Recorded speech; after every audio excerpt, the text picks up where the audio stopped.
మా తమ్ముడు తమ్ముడు వాడు ఇంటర్మీడియట్ చదివిండి అన్న. ఓకే, ఇప్పుడు ఏం కావాలా?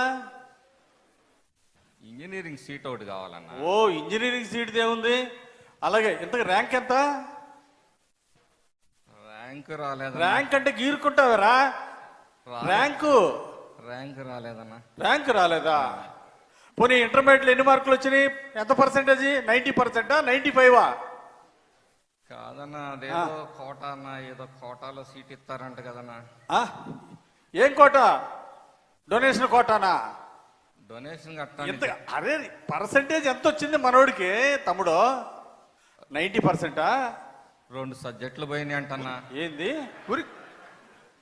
అరే తమ్ముడు, 2 సబ్జెక్టులు పోయినాయి, ర్యాంక్ రాలా.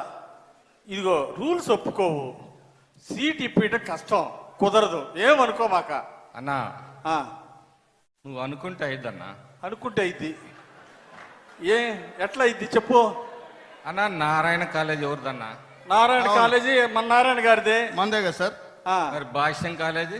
భాష్యం కాలేజీ మన రామకృష్ణదే. మందే. మరి ఎన్ఆర్ఐ కాలేజ్ అన్నా?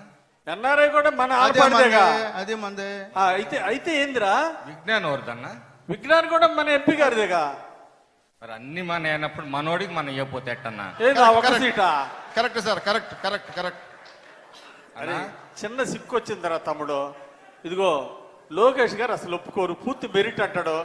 అర్థం చేసుకో. ఇప్పుడు టెస్ట్ ఎంటర్ ఒక్క మాట ఈసారి మళ్ళీ ఎగ్జామ్ రాయమను, ఈసారి మెరిట్ లో పాస్ అవ్వమను. ర్యాంక్ ఏం లేదురా, కోరుకోవటమేరా తమ్ముడు, ర్యాంక్ కొట్టమని.